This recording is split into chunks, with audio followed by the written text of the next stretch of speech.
Hello, good morning everybody. मैं अमित राजपूत।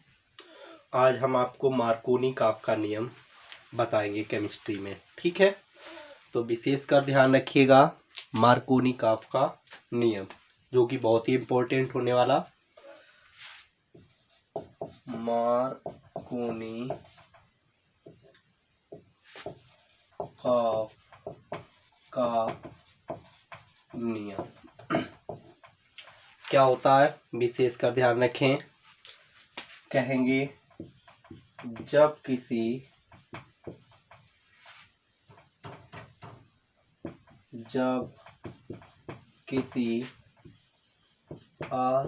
असंतृप्त व असममित कार्बनिक यौगिक की क्रिया किसी अम्ल से होती है तो अम्ल का ऋणात्मक भाग उस असंतृप्त कार्बन परमाणु से जुड़ता है, जिसके पास हाइड्रोजन की संख्या कम होती है। तो क्या कहेंगे, जब किसी असंतृप्त व असममित कार्बनिक यौगिक की क्रिया किसी अम्ल से होती है तो अम्ल का ऋणात्मक भाग उस असंतृप्त कार्बन परमाणु से जुड़ता है, जिसके पास हाइड्रोजन की संख्या कम होती है। ठीक है, उदाहरण देखिएगा। एग्जाम्पल, जैसे हमने लिखा CH3 CH double bond CH2। यहाँ पर देखो कोई अम्ल HBr HCl कुछ भी ले लें, तो यहाँ पर ध्यान रखें हाइड्रोजन पॉजिटिव, ब्रोमीन कैसा है, निगेटिव है। ठीक है, ये ब्रोमीन यहाँ पर निगेटिव है और हाइड्रोजन पॉजिटिव है। ऐसा क्यों है, इसके लिए हम आपको पीरियोडिक टेबल पढ़ाने वाले हैं नेक्स्ट वीडियो में। तो उसमें हम बताएंगे कौन पॉजिटिव होता है, कौन निगेटिव होता है। हाइड्रोजन एक ऐसा एलिमेंट है जो निगेटिव और पॉजिटिव दोनों गुणों को दर्शाता है। ठीक है, ये आपका पीरियोडिक टेबल में S और P ब्लॉक दोनों में रखा जाता है। निगेटिव और पॉजिटिव की बात करेंगे, कौन निगेटिव होता है, कैसे होता है, कौन पॉजिटिव होता है, कैसे होता है। यहाँ पर ये जान लो कि हाइड्रोजन यहाँ पर पॉजिटिव और ब्रोमीन जो है वो निगेटिव चार्जेस को दर्शाता है। ठीक है, तो यहाँ पर ये जो डबल बॉन्ड है, डबल बॉन्ड या ट्रिपल बॉन्ड से जो जुड़े हुए कार्बन परमाणु होते हैं वो असंतृप्त या असममित कार्बन परमाणु बोले जाते हैं। तो यहाँ पर जो अम्ल का ऋणात्मक भाग होगा वो मार्कोनी काफ के नियम के अनुसार किससे जुड़ने वाला है, जिसके पास हाइड्रोजन की संख्या कम होगी उस असंतृप्त कार्बन से जुड़ेगा। हाइड्रोजन उसके विपरीत में जुड़ जाएगा। यानी कहने का अर्थ ये है कि बॉन्ड जो है ऐसे टूटेगा, जिधर की ओर बॉन्ड टूटता है उस पर निगेटिव चार्ज आता है और उसके विपरीत वाले कार्बन पर पॉजिटिव आ जाता है। तो ब्रोमीन इससे जुड़ जाएगा और हाइड्रोजन इससे जुड़ जाएगा। तो इस तरीके से ये जो होगा वो हो जाएगा CH3। यहाँ पर CH एक बॉन्ड टूट गया और इसके पास हाइड्रोजन की संख्या कम है, तो इससे ऋणात्मक पार्ट अम्ल का जुड़ जाएगा और ये हो जाएगा CH3। क्योंकि 2 था, H2 एक H ये हो गया तो 3 हो गया। समझ गए होंगे, ये आपका मार्कोनी का आपका नियम है। कोई भी अम्ल हो सकता है। ठीक है, आप लोग ध्यान रखें CH2 CH double bond CH2। ठीक है, यहाँ पर हमने लिख दिया H2SO4 लिख दिया। क्या लिख दिया? यदि हम तोड़ के लिखना चाहें तो ऐसे लिख सकते हैं HHSO4, ठीक है। पॉजिटिव पार्ट ये आपका निगेटिव बचा हुआ हो गया, तो अम्ल का ऋणात्मक भाग किससे जुड़ जाएगा? जिसके पास हाइड्रोजन की संख्या क्या होने वाली है? कम होगी, ठीक है, उस असंतृप्त कार्बन से जुड़ेगा। और पॉजिटिव जिसके पास ज्यादा है, ठीक है।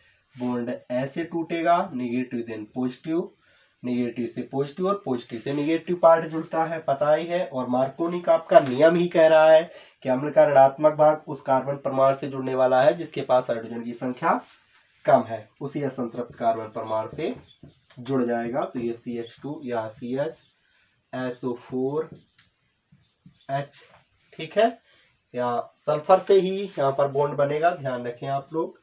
और ये हो जाएगा क्या? CH3। तो मार्कोनी का आपका नियम आपको समझ में आ गया होगा।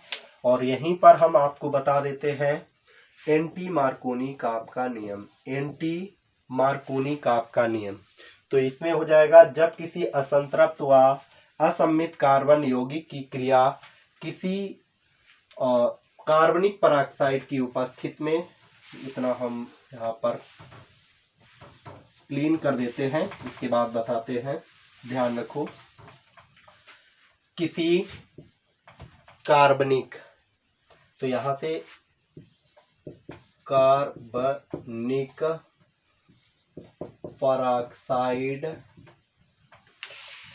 की उपस्थिति में होती, किसी कार्बनिक पेरोक्साइड की उपस्थिति में किसी अम्ल से होती है, तो अम्ल का ऋणात्मक भाग उस असंतृप्त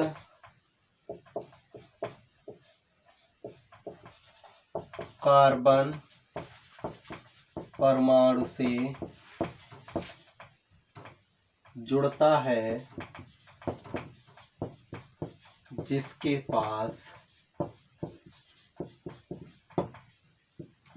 पास हाइड्रोजन की संख्या अधिक होती है, जिसके पास हाइड्रोजन की संख्या अधिक होती है। उल्टा हो जाता है नियम, ठीक है। तो चूंकि क्रिया पेरोक्साइड की उपस्थिति में होती है, इसलिए इसे पेरोक्साइड प्रभाव भी कहते हैं। और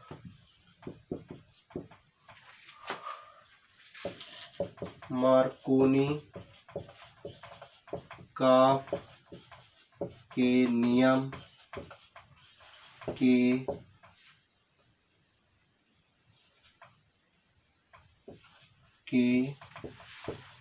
विपरीत है, इसलिए इसे एंटी मार्कोनी का नियम भी कहते हैं। बात समझ में आ गई होगी, ठीक है। यानी कहने का अर्थ, जब किसी असंतृप्त व असम्मित कार्बनिक यौगिक की क्रिया किसी कार्बनिक पेरोक्साइड की उपस्थिति में किसी अम्ल से होती है, तो अम्ल का ऋणात्मक भाग उस कार्बन परमाणु से जुड़ता है जिसके पास हाइड्रोजन की संख्या अधिक होती है, ठीक है। उस कार्बन परमाणु से जुड़ता है उस असंतृप्त कार्बन परमाणु से जुड़ता है जिसके पास हाइड्रोजन की संख्या अधिक होती है। ठीक है, चूंकि क्रिया पराक्साइड की उपस्थिति में होती है इसलिए इसे पराक्साइड प्रभाव भी कहते हैं। मार्कोनी काप के नियम के अपोजिट है, विपरीत है, इसलिए इसे एंटी मार्कोनी काप का नियम भी कहते हैं। तो स्क्रीनशॉट ले लीजिएगा। ठीक है, और देखो कैसे है, जैसे हमने लिख दिया CH3 CH double bond CH2 लिख दिया HCl, तो ये पॉजिटिव पार्ट, ये नेगेटिव पार्ट, या कोई पराक्साइड की उपस्थिति में होगी। ठीक है, कार्बनिक पराक्साइड की उपस्थिति में, तो ऋणात्मक भाग उस असंतृप्त कार्बन परमाणु से जुड़ेगा जिसके पास हाइड्रोजन की संख्या अधिक है, और विपरीत वाला अपोजिट हो जाएगा। तो यहाँ पर ये हो जाएगा CH3 single bond CH2 single bond CH2 Cl। ठीक है, ऐसे होने वाली है। तो ये है आपका एंटी मार्कोनी काप का नियम। ठीक है, थैंक यू, धन्यवाद, और सी यू, फिर मिलेंगे। चीज ध्यान रखें, आपको समझ में आया, लाइक शेयर सब्सक्राइब जरूर करें, और वीडियो को शेयर बहुत ज़्यादा करें। ठीक है, हमारी एनर्जी आपका लाइक शेयर सब्सक्राइब ही है।